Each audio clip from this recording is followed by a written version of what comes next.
Well, hey everybody. Just Kira here, just talking about the things that can save America.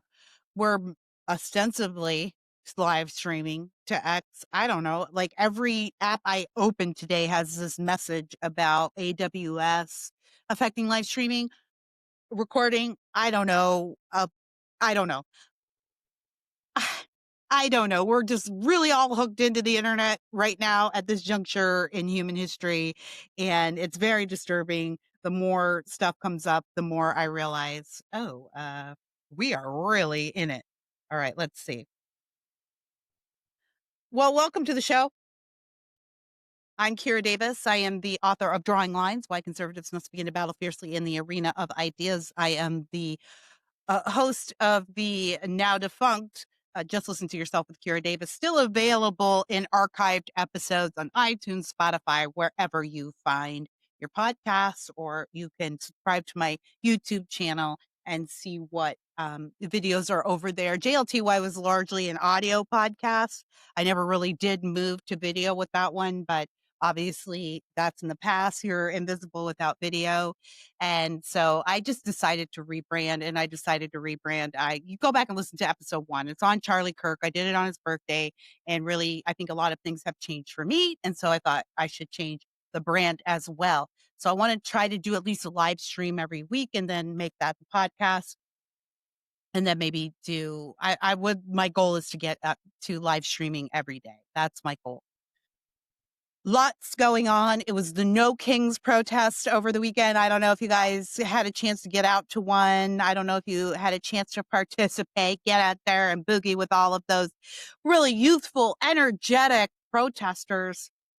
Man, I'll tell you what, it was on Saturday. If you listened to the first episode, which was on Charlie's birthday, I talked a little bit about the new No Kings rally, and I told you what I think it was. And I thought it was designed to be their Charlie Kirk memorial.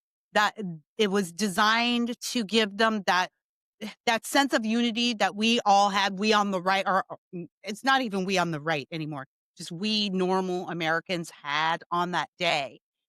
And it was palpable, it was in the air, and I think we're still feeling it. We're going to it. I think that was a sea change for America. And the left recognizes that, particularly in their leadership, and they wanted that moment. That's why they made Jimmy Kimmel a martyr.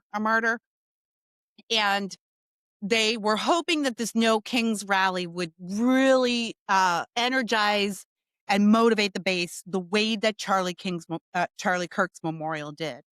I believe that. And that's why they've kept the government closed, because they were trying to get to that rally, which is so irresponsible and so just, it's really cheesy and pathetic, really. It's really pathetic. And I believe for the most part, besides the true believers that showed up, most Americans saw that and believed that. And I want you to know, of course, we're hearing all kinds of ridiculous estimates about the crowd size. Isn't it amazing how the usual suspects in left-wing media, they will never give Trump rallies or Charlie Kirk rallies or conservative rallies their due. It's always just very small. It's a few 100,000 people, and it's millions and millions. And then their protests are always like the biggest protests ever.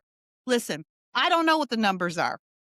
I don't even really care. You may feel discouraged by the number of people there. I suspect if you're watching me right now that you don't. But you may feel discouraged by the number of people who were there. And I want to tell you that was all of them. It was a lot of people. But you need to understand that was all of them. Right? There's no secret base at home. Remember in 2024, remember back then when we were running the presidential election and Democrats were getting increasingly desperate. They realized we're really screwed here. And the narrative became for a hot second there's a shadow vote for Kamala. There's this underground vote. The way that Trump had secret voters in 2016, which was absolutely true. And that was the media's fault too. It was the media's fault that those people sort of came out of nowhere. We didn't come out of nowhere, or others didn't. I actually didn't vote for him in 2016. But neither here nor there. The media they tried to make it seem like there were no voters. And so of course, they were hugely surprised. And I guess maybe they remembered that in the waning days of 2024 and thought, okay, maybe there's this secret voter. Remember all the ads for women? It was so bizarre. Democrats don't know anything about men, do they? They don't know anything about men or women for that matter. These ads came out and it was like, ladies, you can go to the ballot box and you can cast your vote for whoever you want. Your husband never has to know. Right? They had us all us married women cast as some kind of oppressed slave class, but that's what happens when you get Gen Z awfuls to run your social media. They don't know anything. They don't know real people. They don't know real men. They don't know real married couples. They don't know average American families. They really believe that marriage is slavery. They're on Reddit 24/7. And that's what Reddit tells you all the time. Marriage is slavery. And so they legit put out that ad campaign as if it would be persuasive, as if they were really being so clever. And it was just crazy. It just came up as bizarre. There's not this idea that like we married women are sort of cowering at the ballot box, having to go vote the way our husbands vote. And it's the opposite. It's the opposite. In married land, mostly how it works is women have their finger on the political pulse because politics hits women first and foremost. We keep the home, we keep the hearth, we raise the children, all of the prices, border, labor, employment, education, all of those things hit where we are first, right? We're that first line. And our husbands are on the they're on the border, they're on the outside, they're on the border of our home, protecting us from outside forces. So a lot of times it's women who are really plugged into politics. And a lot of times it's women who are guiding their husbands to vote, not the other way around. That's a generalization, of course. But I always tell this story about a quote I read when I was reading about the suffrage movement. And there was a famous American politician. I neglected to get his name, and someday I'll go back and look. But he said in this article I was reading, he said women should not have the right to vote. If we give women the right to vote, they'll have two votes, their vote and their husband's vote. I think it's been pretty well established that women are pretty, they're very much leaders in their home when it comes to voting. But Democrats don't understand voters. So they had this whole, they don't understand women. They don't understand men. They don't understand normal relationships. They don't understand normalcy. It doesn't compute to them. And so they run these things and they think it's really clever. And the rest of us are going, you guys sound crazy. You sound like absolute lunatics. And that's what we were watching on Saturday. I don't think the majority of Americans really looked at what was going on and thought, this looks normal to me. This looks helpful. I would bet a lot of Americans didn't even know what was going on until they went out and about and maybe saw the boomers on the street corners. And these crowds, man, never did you see a sadder display of human villainy and scum. The Mos Eisley Cantina. My goodness, these people. The boomers are struggling, y'all. The boomers are struggling. And I know boomers get upset when I talk about the boomers because this is the difference between Gen X and boomers. Gen X doesn't take it personally. If you say bad things about Gen X, we just go, oh, that doesn't apply to me, or it does, and we move on. But boomers aren't built like that. They're a different generation. So most boomers, when I'm talking about boomers, then I'll get a lot of angry messages from nice boomers, from the good boomers who are like, I'm not like that. I get it. If it doesn't apply to you, it doesn't apply to you. But we do know that there's a problematic boomer class, right? We have a name for them, the baby boomers. And they're the ones laying in the street and singing songs. They're always singing. They're always singing. It was just an utter failure on Sunday, yesterday. We woke up, my husband and I got ready for church, and my husband on the way to church said, I woke up this morning and I thought, wow, today seems exactly like Friday, which is to say that the No Kings rally made absolutely no difference. No Kings, no difference. The America was still the same. And again, this is what I'm telling you. When I say that they really wanted that rally, those rallies, to be a Charlie Kirk moment, a Charlie Kirk memorial moment. That's what they wanted. That's what they were aiming for. And because they recognized that America did change. America changed that day. America was changing as we were grieving Charlie Kirk. And you saw millions of people gathering together to worship Jesus Christ in unity. I think I said this in the last podcast, but I've been a Christian long enough to know that that's not for nothing. That's a very powerful thing. And the left felt it.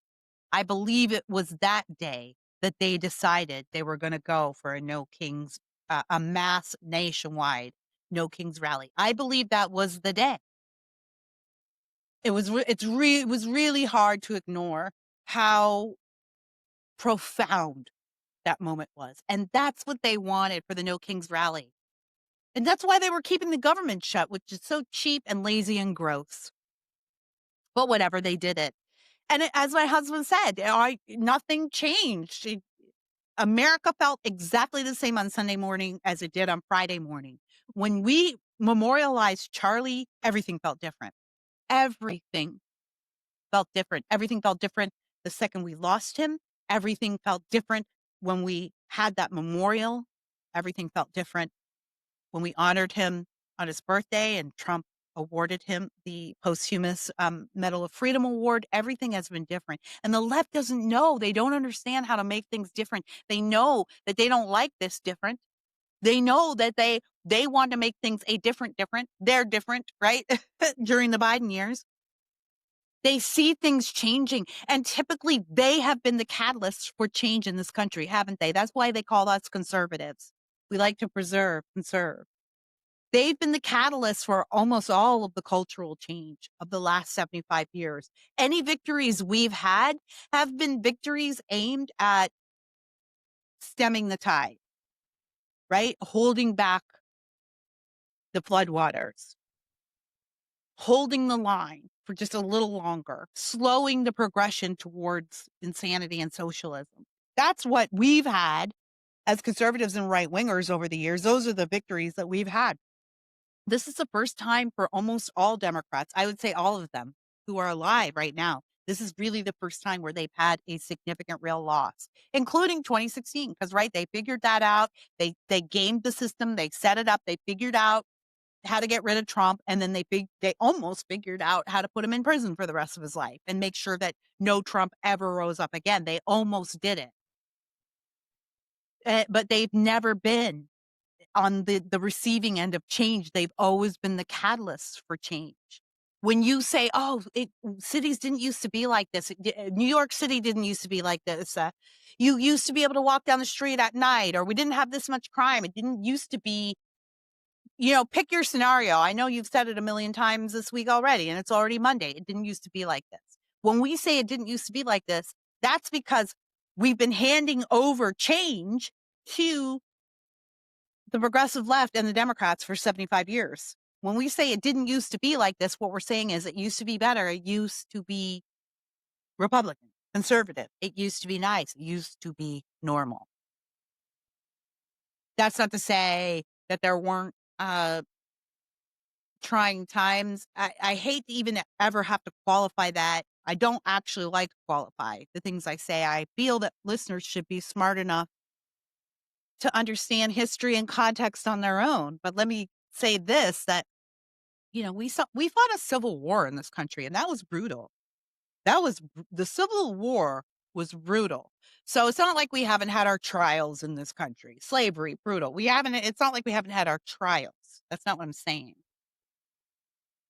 But we've always had a sense of what's normal, what's right.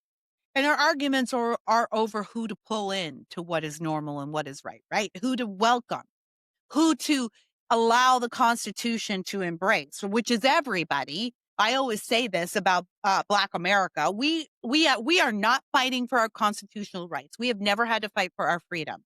We've always had our freedom. It's right there in the Constitution. All men are created equal. It's right there. We've always had it. We've always been under that umbrella. We have had to fight to have our freedom restored. We've had to fight to have our human rights restored. But we always had the same human rights everybody else has, because they don't come from government. They don't come from our founding fathers. They don't come from Congress. They come from God. We had to fight to have them restored. So I mean returning to some idea, some sense of normalcy. And in this modern version of America, in this iteration of America, if everyone's welcome into the tent of normalcy, right? These are not, our tribe is America. Our tribe is not Black. It's not progressive. It's not LGBTQ or non-binary. It's not woman. It's not pro-abortion. Those aren't our tribes. It's not California or New York. Those aren't our tribes. It's not Scottish or Italian heritage. Those aren't our tribes. Our tribe is America. If you want to be a normal American, welcome. You're in the tribe. You're in the club. Pull up a chair, grab a flag and a beer. Preferably not a Bud Light. Not yet. We're still mad at you. You guys are trying to make a comeback and I appreciate it. But that's what they want, the No Kings people. They really want that momentous sea change moment. And because they are so lost and so disconnected from what the average American wants, they don't know what to do. And they can't control their insane fringe element. So it doesn't matter how peaceful they are out there. They're some lunatics. Did you see that picture of that teacher who was mocking Charlie's death from the side of the road? Why are they always teachers? She was a teacher in Chicago public school system. So is the teachers. Do you see? I give a speech. I have a speech. By the way, if you want me to come to your Republican club, I do. That's kind of my side gig. I love to come to your local club, your small club, 50 people or more, it doesn't matter, and get and talk to you about Republican politics and conservatism and how we win, particularly here in California. So if you want to bring me to your club here in California, be sure to contact me. You can contact me at Kira Davis at pm.me. I had to think I have so many emails at Kira Davis at pm.me. I'll put it on the screen, but you can just hit me up on any social media. And one of the things I talk about, though, is in the speech, one of the things I talk about is the idea of normalcy and I already forgot where I was going with this. I talk to the clubs. I go up all up and down the state. Menopause. This is a menopause brain fog, right? This is I don't know how women do this on live TV. I actually talked to Tammy Bruce once about it briefly, and she was like, yeah, girl, the brain fog is real. It's tough when you're doing a live show. Regardless, that's neither here nor there. Neither here nor there. The point is this, that they're trying to get this moment that they don't have. They're trying to get a moment that they cannot welcome because they do not have the ability to shift and change. They're stuck. They have painted themselves into one corner and there's no way out of it. And they need to, I think this is where I was going, they need to denounce their fringe elements, right? They've embraced the fringe. Now the fringe is about to run New York City. You've got AOC and Bernie out there making a play for the leadership of the party, which cracks me up. And I mean, kudos to the Republicans for having unity on this messaging. In the past, you couldn't get Republicans to unify a messaging, but this Republican Party gets it. And every time you see a Republican out there talking about the government shutdown, you hear them say AOC and Bernie Sanders are the new leaders of the Democrat Party, because you know it's driving them crazy. It's driving the Chuck Schumers and the Nancy Pelosi's crazy. It's also going to sink the party if that's true. And they know that too. It's going to sink the party. They won't survive it. I don't think they'll survive it. Speaking of fringe elements, let's push on from this for a minute because there's another controversy going on. I feel that this is primarily an X controversy. I made a little video about these kids, the college Republicans who had that nasty text thread. I made a little video on my Instagram basically saying, I don't really care about it. We're going to forget about it in a few days. There are bigger fish to fry. Just fire them and ostracize them, like be done. You know, the idea that this is causing so much angst and like this has been banana in the tailpipe kind of thing. I'm not saying endorse it. Opposite, I guess, is what I'm saying. Well, just like ostracize them. They should be ridiculed and shamed. That's what you do with idiots. And don't hire them again. We don't have to spend all this time on this topic because it really has no relevance for all of the good work that's being done and all of the good work that is ahead. Now, I'm not saying that no one should be talking about it, or I'm not saying that no one should be concerned about it. I don't know that I would ever say that. It's a pet peeve of mine. I hate it when people go, oh, sure, you're worried about this, but you don't want to worry about that. Well, I can walk and chew gum at the same time. But the other thing is, I don't have the capacity to worry and fret about everything, right? I have to pick my battles. I have to pick the things that I'm scared about and worried about. And then those are the things that I talk about, and somebody else will do something else. So while I'm a huge supporter of Israel and an independent Jewish state and my brothers and sisters as a Christian, while I'm a huge supporter of that, I don't spend a lot of time talking about Israel and the Jewish state and the state of anti-Semitism. Not a lot. I talk about it as it comes up in the news. That's not where my focus is. It doesn't mean that I don't care. I talk a lot about Black people. I talk a lot about Black culture and Black issues. That's really what makes me passionate and motivated and inspires me. My Jewish friends don't. I don't expect them to. So I don't feel like I have to be concerned about and talking about everything. And this is one of those things. So what I'm saying is, you want to talk about it, that's fine. And people probably should be. For me, it's neither here nor there. That seems to be the term of I always lock down on a term in my podcast, and then I just can't help but repeat it. Neither here nor there seems to be the term for today. But either way, it to me, it's a distraction and it's amateur hour. It's what Democrats would do to us 5 years ago and let us get all knotted up over it, and we cannot function and we don't know what to do and we weaken ourselves. And we push out the infection and then we have to start from scratch again. And it's just a lose-lose for Republicans. We're always losing this kind of game. And so in that respect, I just feel like we don't need to fall for that again. You don't need to fall for that. There's another piece of it, though, that's happening, which I'm finding. I don't want to make light of this, but I'm finding it amusing. I'm finding it amusing because this falls into this discussion I've been having for a while now about the difference between influencers and opinion journalists like me, right? What's an opinion journalist? It's a fake journalist, right? I don't go dig up stories. I opine on them. I'm not a real journalist. I don't do the work of an investigative reporter like a Jen Van Laar or Catherine Herridge or anyone out there. But I do dig up little known stories and report on them or give my opinion. That's what I do. Influencers are just what you want them to be. They're influential. They influence you. They make you buy things. They make you want things. They make you want to have a different opinion or a different pair of shoes. They influence you in some way. And I have been deeply troubled by the incursion of influence culture into Republican and conservative politics. Now, at first, I was very upset about it and felt like it was going to be the end of us and the end of the movement. And now I've settled down. I mean, look, I'm Gen X, I'm old, I'm middle-aged. I've settled down on it a bit and I understand what it is. I'm starting to get it.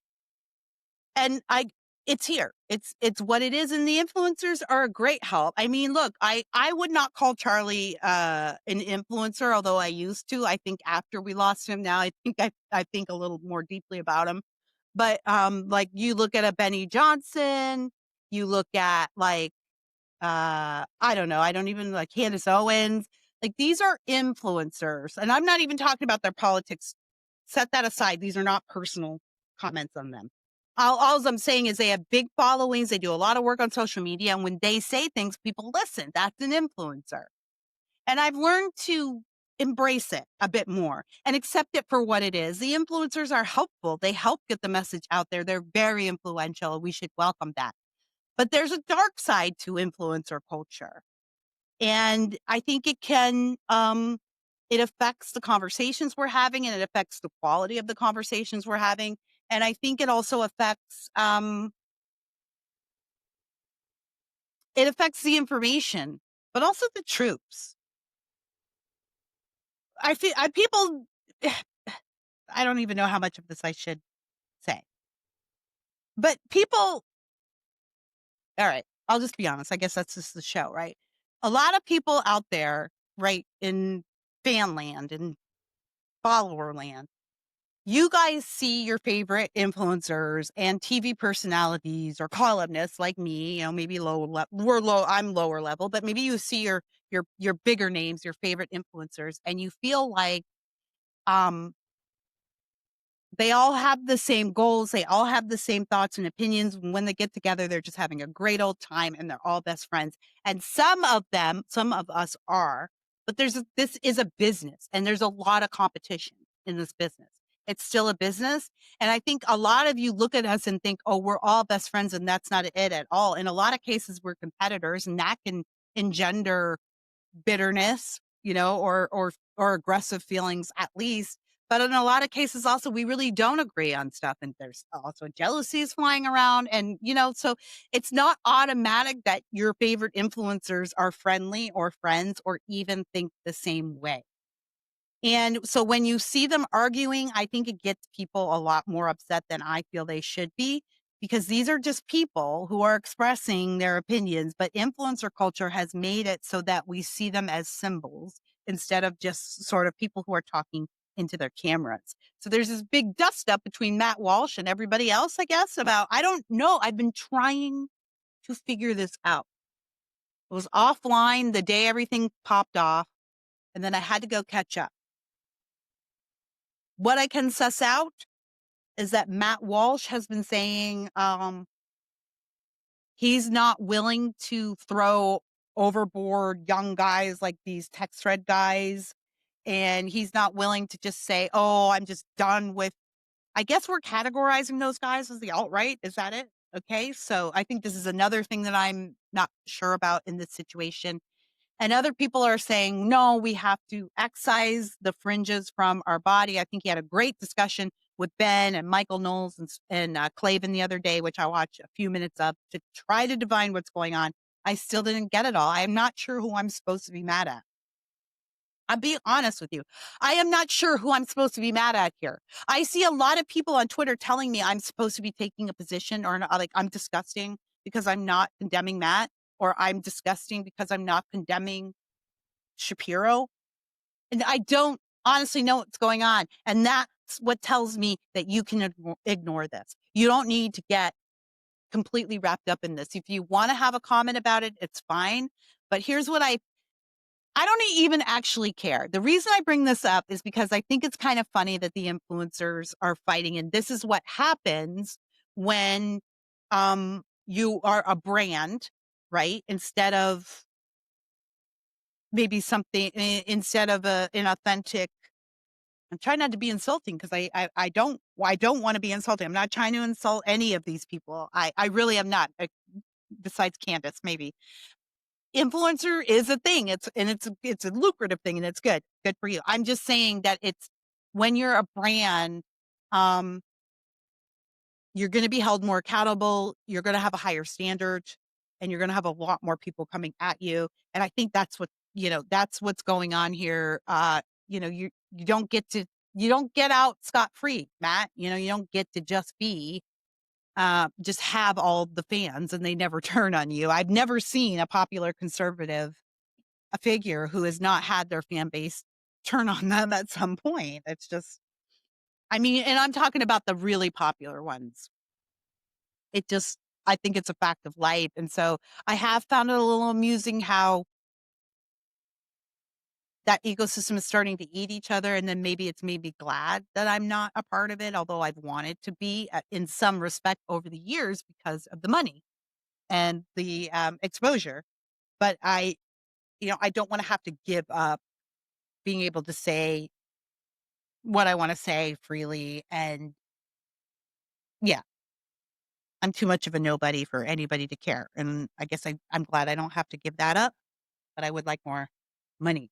But but I see that Matt, he's getting it from all sides here. But I don't want this to be a segment that's a moral judgment about what those guys did. Go see my Instagram post. I promise you, I just really don't care. I just really don't care. I'm not going to hire them for a campaign. I'm not going to suggest anyone hire them for a campaign. I don't see them as the face of the Republican Party. I haven't seen a single person ask them to be. Here's, I think, the larger issue that I want to talk about here. Here's what I think is underneath this all. We are in the midst of one of the most frightening explosions of anti-Semitism in the United States, maybe ever. Considering where we've come from, if we look at this moment in history and we compare it to that, we're in the midst of it. And it's scary and it's real. And it's something we never thought we would see. And the reason why it's important, like, I don't care how you feel about Israel or not Netanyahu or even Jews, like, whatever your opinion is of all of that, that's yours. But logically speaking, wherever you let anti-Semitism get a foothold in your society, nothing but chaos and destruction follows. It's just historical. So logically speaking, yeah, no matter how you feel about the rest of it, it's dangerous. And for obvious reasons that I shouldn't have to explain, Jewish Americans in particularly are very sensitive about anti-Semitism, and particularly in a time when a lot of Jewish students are being attacked, going on campuses. Jewish people are being murdered or people are being murdered for their association with Israel, like the couple outside of the embassy in DC. So there are, and Ben Shapiro pointed it out on their podcast the other day. So there's good reason why perhaps Jewish Americans are a bit sensitive about this kind of stuff. But what I think is happening is that because we're all so sensitive about it on both sides of the fences, on the fringe side and the side that is worried about this, it's really hard to have just very basic conversations about it without somebody picking up some buzzwords. Charlie kind of talked about it towards the end there. He and Megan had an interesting discussion about it as well, which is like, we're almost not allowed even to bring up any questions around this issue, because if it feels like you're straying, right, from this idea that we need to be concerned about anti-Semitism, that feels threatening to some people. So I think that's what's going on here. And I'm not, by the way, I'm not even condemning that. I'm just explaining the situation. I think that's what's happening. And that's why Matt and who, I don't even know, who is he even all arguing with? Guys, I'm too old for this. I don't even know what's happening. And I want to tell you that I spent a good 20 minutes yesterday just combing through X timeline on the hashtags, trying to suss out what the root of the problem was, what people were really angry at Matt for. And in minute 20, I thought to myself, if I'm having to work so hard to understand what this story is, then maybe I don't need to understand it. Maybe it's just not that important. And I don't think it's that important. I really don't. And I think that if people who are thinking it's that important I think they're being oversensitive. I do. That being said, if you want to discuss it, someone needs to talk about it, I guess, but it's just not going to be me. I'm just not there. I refuse to I got enough stuff that drives me crazy and gives me heartburn and keeps me up at night. So it's not that that I'm uncaring. I just have other things that I'm caring about more right now. Just like you have other things you're caring about. You don't care. You're not going to spend a lot of your time talking about school choice or Black kids who are trapped in failing schools in inner cities. That I don't think you're a bad person because of that. I think you have other things to care about. That's where your wheelhouse is. This is my wheelhouse. So I think what I'm saying also is there's a lot of people out there now who are also, they're upset because there's not enough people. It's not just that we're not, or I say we, but whoever is not saying anything, but they want you to stand up and talk about these guys, talk about these texts and condemn them roundly and soundly, or condemn the alt-right. Is that a conversation that's going on X right now? Like we all need to be condemning the alt-right or something. I feel like that should be implied if you're in this business and you have done a good job of presenting yourself and who you are to your followers and listeners. I don't know why you would have to clarify that. I don't feel like there's anybody who would question where Kira Davis would stand on the spectrum here. I do bristle at, and that being said, I do bristle at people telling me what I have to condemn or not condemn, or I have to speak out. Again, this is an issue I actually did say something about, but I think I do share the angst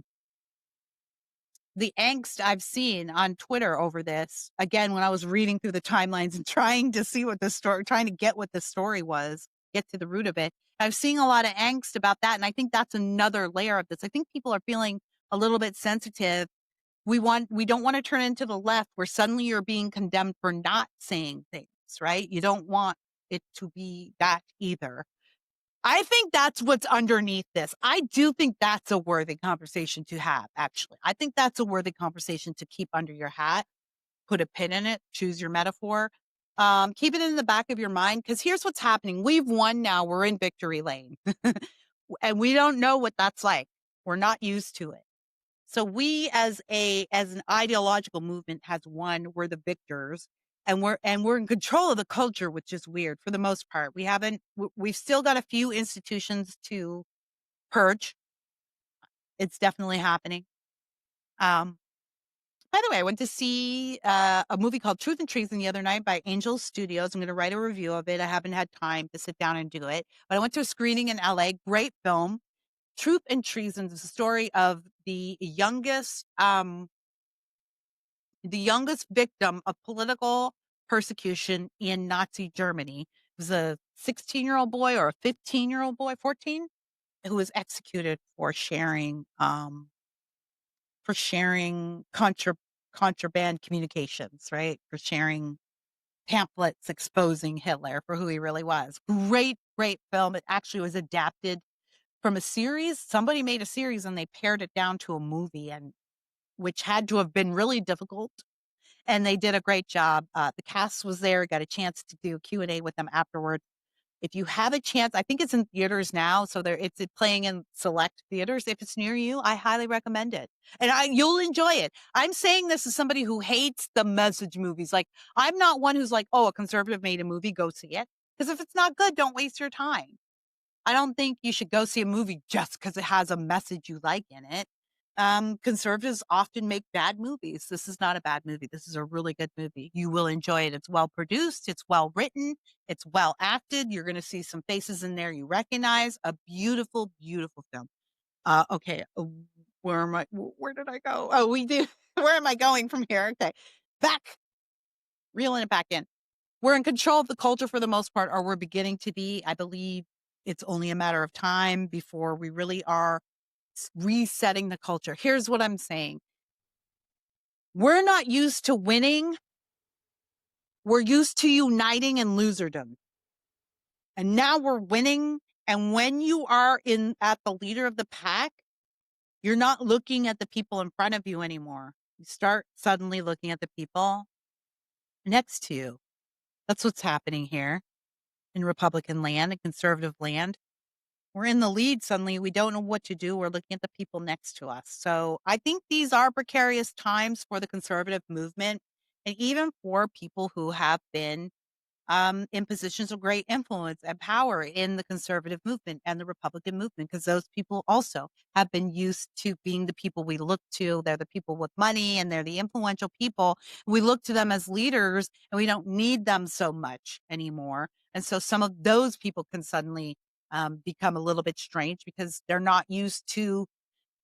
Perfect example. I'm not saying I see anybody doing that, by the way. This is a warning. But here's a great example, Bill Kristol, right? From the Bulwark, or the guys over at the Lincoln Project. Those guys, Bill Kristol, great. I read Bill Kristol my whole conservative life. Since I became a conservative, he was one of the first columnists that I read regularly when I became a conservative. And then Trump, and then he broke Bill. Well, how did that happen? It happened because Bill, who I truly believe was sincere about all those opinions, Bill got high on his own supply, and this happens, and you're not immune from it because you're an intellectual. I would say you're more vulnerable to it because as an intellectual, you can convince yourself that you deserve it, that you deserve these accolades and the praise, and you are smarter than people, and you do know more than people. So Bill got high on his own supply, and he became a person who felt like he earned and deserved the position of thought leader. And so when we were losing and looking to guys like Bill for clarity and for, ways to frame our positions, yeah, it was all copacetic. It was great. It was a great ecosystem, a symbiotic relationship. When Trump came and Trump proved himself to be actually the kind of leader we didn't know we were starving for. And so he replaced all those other little minor leaders we were looking for. But even more than that, what happened was we realized we actually knew better than Bill. We actually realized we knew better than the intellectuals. We figured it out, and Bill got mad. The Bills of the world. And I don't mean to single him out, but he's just an example I'm using. The Bill Crystals of the world got mad that we made them wrong. They were mad that they were wrong. And they took it out on us, and they're still taking it out on us. So that's how that happens. You got to be careful. And now we are in this position of influence and power. And a lot of our thought leaders, our influencers on the right, have become very wealthy people by leading in a time when we were starving for leaders. And now we're victorious, and we have lots of leaders, but we have the ultimate leader, not the ultimate leader, but an ultimate leader in Donald Trump.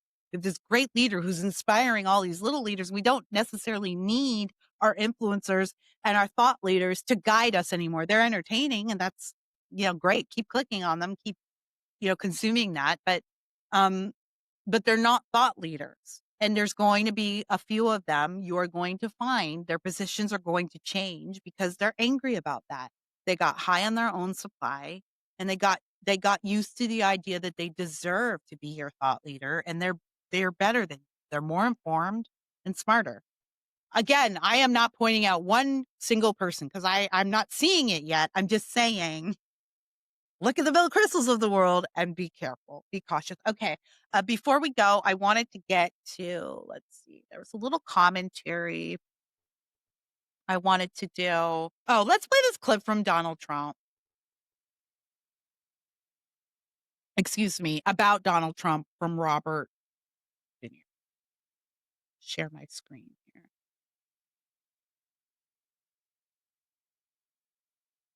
Robert De Niro. Sometimes I can't even believe he's still alive. You know what I mean? Like, wow, it's crazy. All right.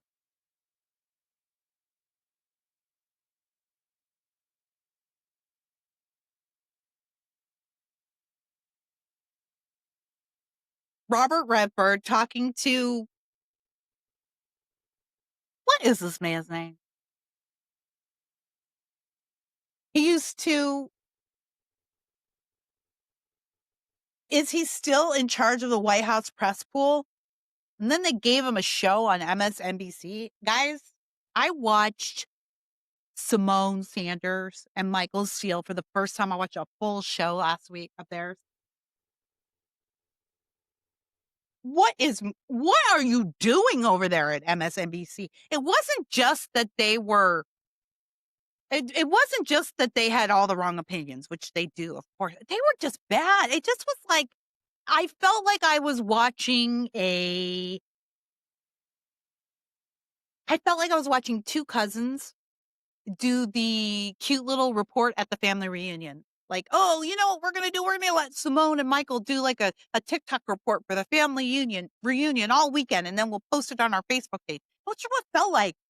It's weird. They're cracking jokes, but never giving information. They tell you things that are true, but then they never back it up with any kind of data. It's a mess over there. Then they gave this man his own show, whom you cannot convince me that this is not Jordan Peele. I have not seen this man and Jordan Peele in the same room. I don't. You know what? I'm trying not to be too mean. Let's just play this. Wait, let me set it up. Robert De Niro is telling you that small town America votes for Trump because they're stupid. So I want you to look at this picture of Mr. De Niro, right? Look at this. This is a man who says other people's words for a living.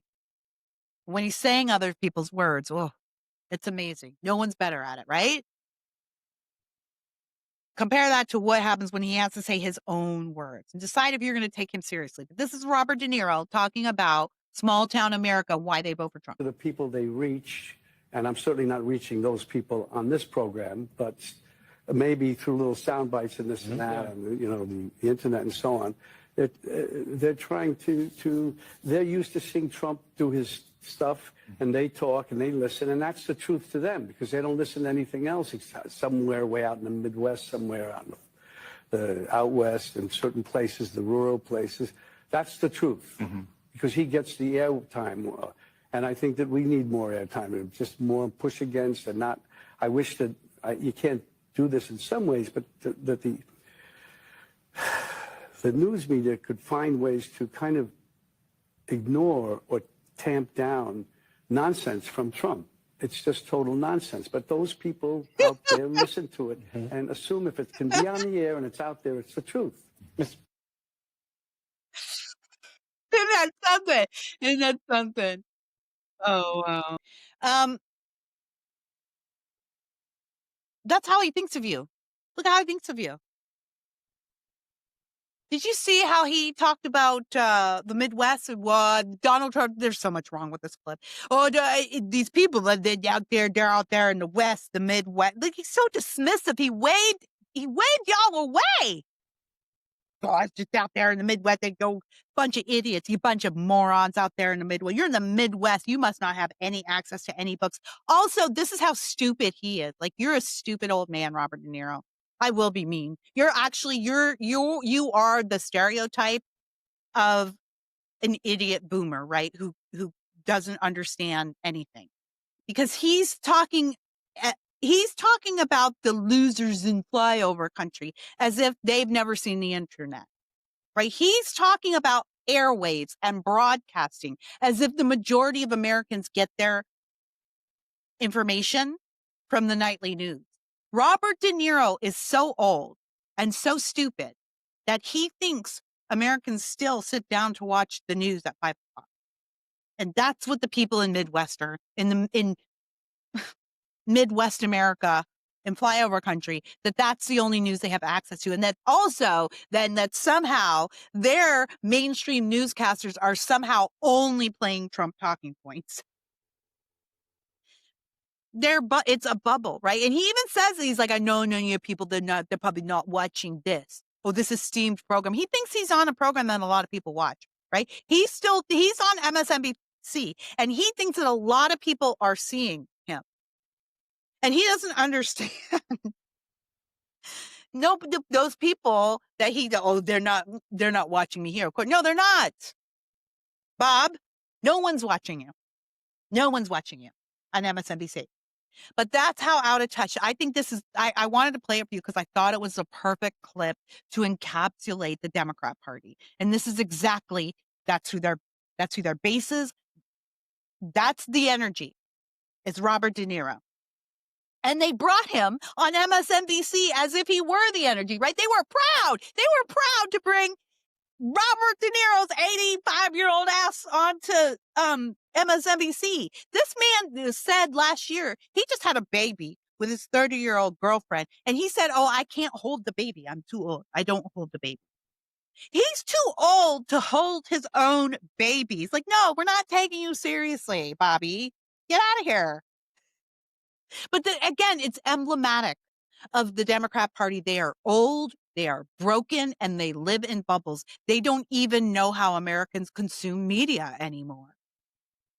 And then you caught that at the end when his call was for censorship, right? Because again, they have no other playbook. Well, there was only a way to prevent. He literally said that without an ounce of humility or shame.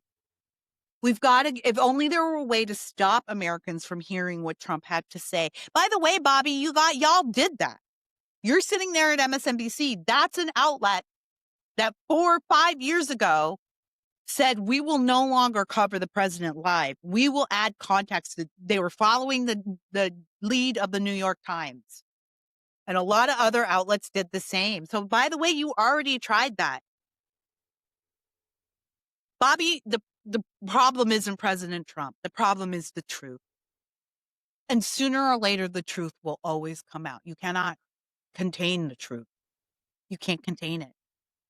You tamp it down, you make it harder to find. But, this is what is burning them. This is what's burning them up, y'all. They know they can't, they're hopeful now. They can't admit it, but this is the underlying truth that Donald Trump is not the movement. MAGA is the movement. And they think that when Trump goes, the movement's going to go. And they're trying to wait him out. And they're hoping that it's going to go away. But underneath, they know that this is not about Trump. This is about America. And that's scary to them because that means we're going to win. I mean, we're not depending on a leader. We're not depending on a Barack Obama or, God forbid, a Kamala Harris. We're not, we love Trump. We're depending on him to do the things he promised us he would do. But this is a movement. It's bigger than him. And that's what they can see. And that's what they're scared of. All right. I want to end today by reading. I'm going to do a little teaser because I'm doing a little bonus content over on my Substack. So you go to Just Kira Davis, JOST Kira Davis on Substack.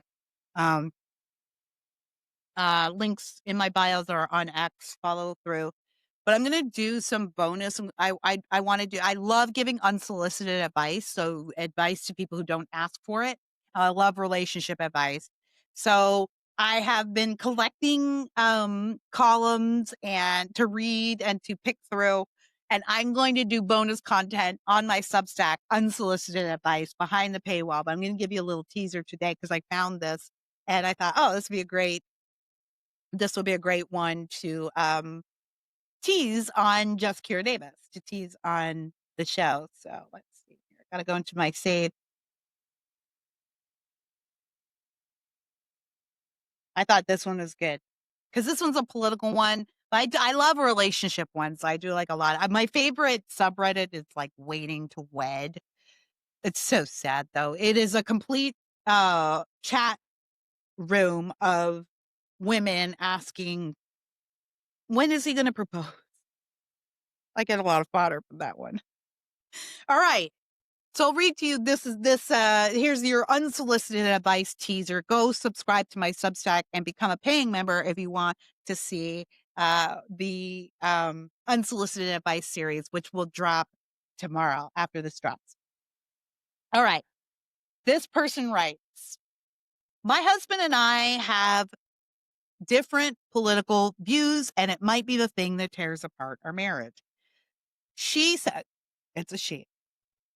We are newlyweds. We have been married for almost a year, and before that, together 5. He is the best, and she writes it in all caps, the best thing that ever happened to me.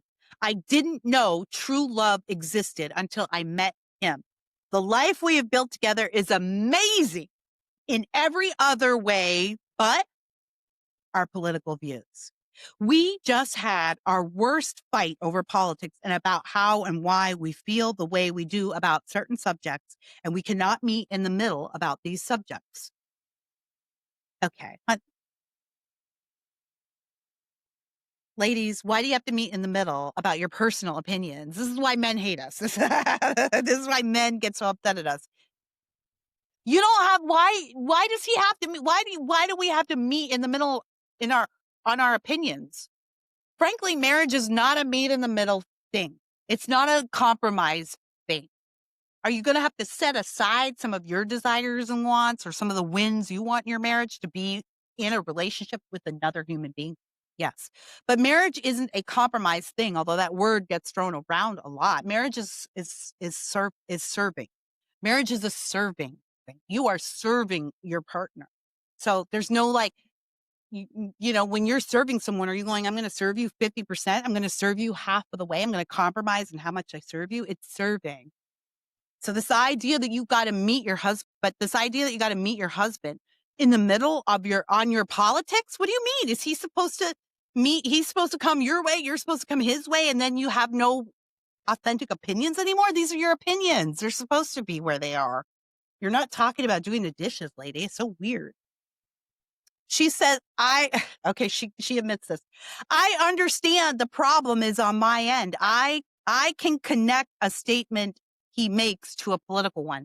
So she's saying, and you know what? And we know whose politics are who here, don't we? And that's so freaking sad. It's so freaking pathetic, ladies. Liberal women, you're embarrassing, and I know what's going to happen to this lady, but I'll tell you at the end what I think is going to happen to her and what she deserves. Again, please, I'm menopausing. I don't even know how to pretend that this is anything other than that. I'm just sweating all the time. Can't stop it. She says, I'm also very active at the ballot box. I do my best to keep up with what's happening in the government. He does not. Okay, fine, good. You know who else is like that? Us, me and my husband. I keep up with all the politics, and he comes home at the end of the day and goes, what happened? What's going on? What do I need to know about? He doesn't. There can't be two of us in a relationship. Someone needs to be normal and go to work and pay the bills, right? We can't all be, huddled in a corner in the fetal position every single day because of the last election, right? Only one of us can do that. There can only be room for one in a marriage.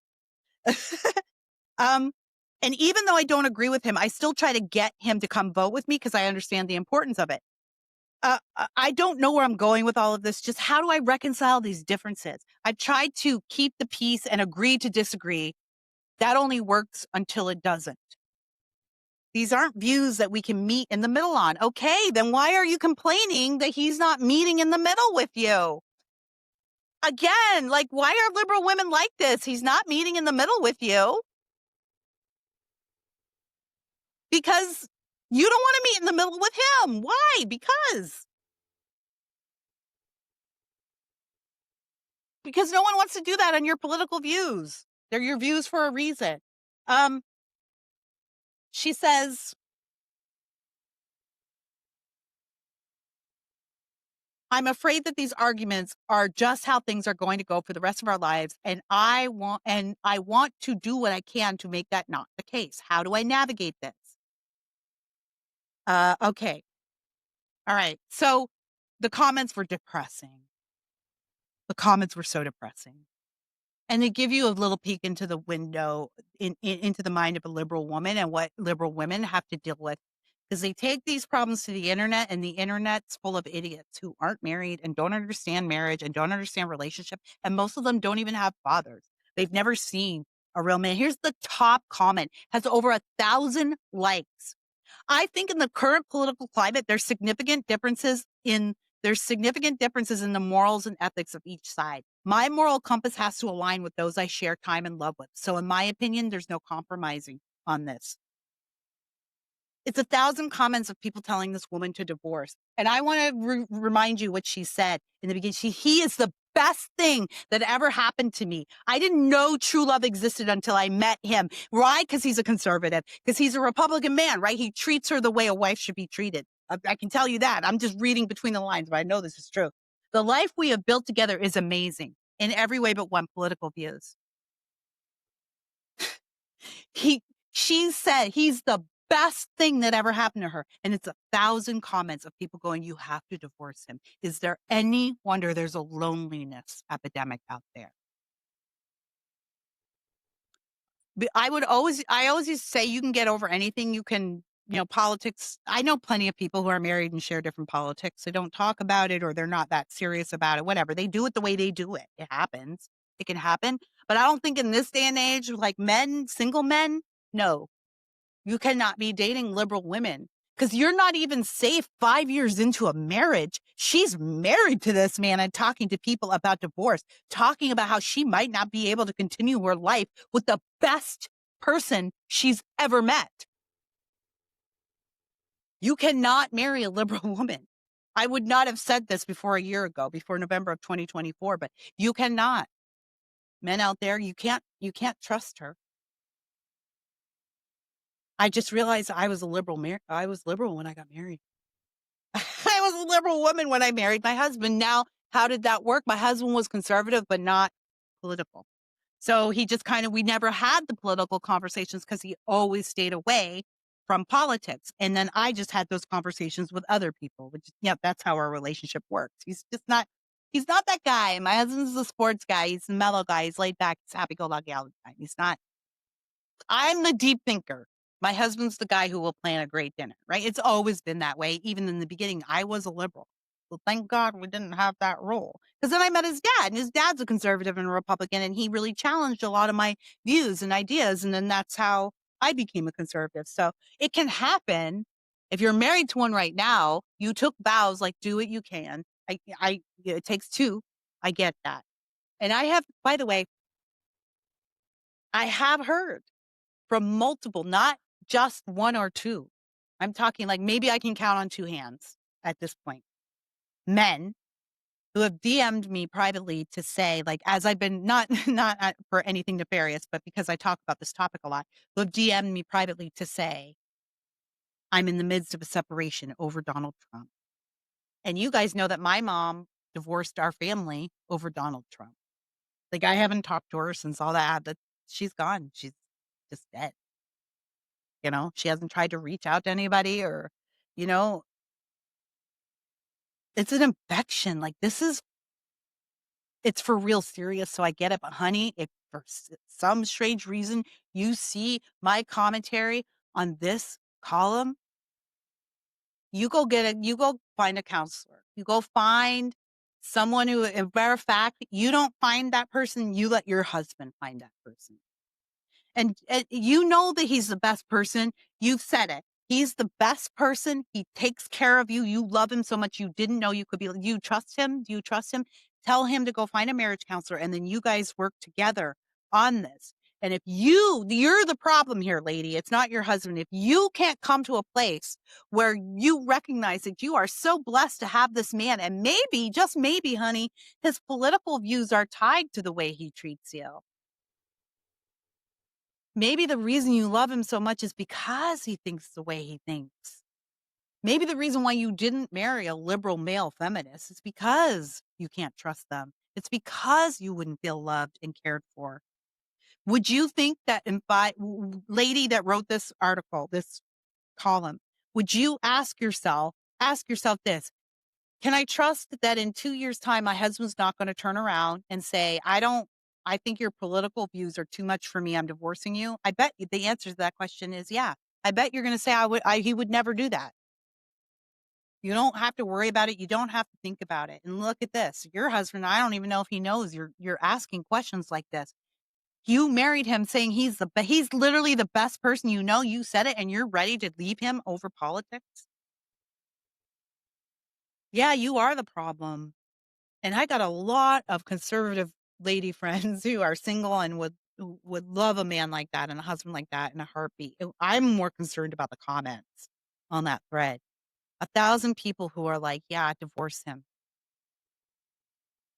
You know how hard it is to find someone to love you in this world, to love you unconditionally, to care for you? Ladies, right? Chime in, drop in the comments how hard it is to find a man who's like, I'm going to take care of you and I'm going to be loyal and faithful to you. All the people in the comments telling her to divorce that guy, they're all lonely. I bet most of them are single. So I suggest, lady, you go. I would be interested to hear like an update. Leave your husband and then update in 5 years. And I can tell you exactly my predictions is she's going to be lonely. And she's going to hit the dating scene and she's going to start dating all the male and she's going to have the litmus test, right? She's going to get a septum ring and get some kind of pin so that y'all can recognize each other. I dye your hair blue or something so that you got the costume on. And then she's going to go, but I don't know why I can't find anyone nice. Why can't I? There's no nice men out there. The dating pool is, and she'll deserve it. And then she'll look back on her ex-husband's Facebook page one day and she'll see that he's very happy with a very trad wifey woman who lets him drive when they go out and lets him pay the bills and open doors for her and is grateful that he provides for her and is and is interested in his opinions, not because they match up with hers, but because they are different than hers. You're going to be sad and lonely, and you're going to die alone. That's my prediction. You drop yours. Drop them in the comments. Follow me on X at realkiradavis, on Instagram at justkiradavis, JUST Kiradavis. Follow me on Substack. That's Just Cure Davis on Substack. And if you want some non-political palate cleanser listening, definitely subscribe to my my cheesy Christmas movie podcast with my good friend Amelia Hamilton called A Journey to Christmas Land. And we're on Substack and YouTube as well. And we just review cheesy Hallmark Christmas movies. And we had to expand it, though. We used to just stay in the Hallmark universe, but Hallmark has been getting racy lately, and we weren't comfortable. As a matter of fact, just today, I saw Hallmark advertise one of their Christmas movies. It's a lesbian love story about two lesbians who adopt a baby. That's on Hallmark. And I went to the comments of that post to see, and it's nothing but praise and adoration. They are clearly deleting all of the comments. I'm going to be curious to see how Hallmark has shrunk their audience with this gambit. Because that's not the Christmas universe. And by the way, I don't care if you want to have a gay Christmas story, doesn't fit in with the theme of Jesus. But if you want to have a gay holiday story, like, I don't care. That's fine. That's you. But that's not Christmas Land, is it? That's not Hallmark, is it? Just like that's why we've made it a Christmas Land universe. It's not a Hallmark universe anymore. We've just expanded it. Anywhere that's showing cheesy Christmas Land movies. But it's just like when I go to Christmas Land, I don't expect to see full black casts every movie. I don't expect to see that. I don't even want to see that. I like seeing it, but I'll go to BET Christmas movies for that, right? That's not what I expect to see in Christmas Land. I have a certain idea of what I'm going to tune in for. And anything else is not Christmas Land, is it? How could I get excited about the black best friend if everyone's black? You got to get excited when they put black people in the movies. It's all part of it. It's all part of what it is. I don't have a problem with it, but put it somewhere else. That's not what the brand is. So, go sign up, go subscribe to our YouTube channel, Journey to Christmas Land. That's the best place to go. Buy all my stuff. I don't know. Bye, I guess. I don't know what else to say. I'm just Kira Davis, just talking about the things that make America great. Catch you later.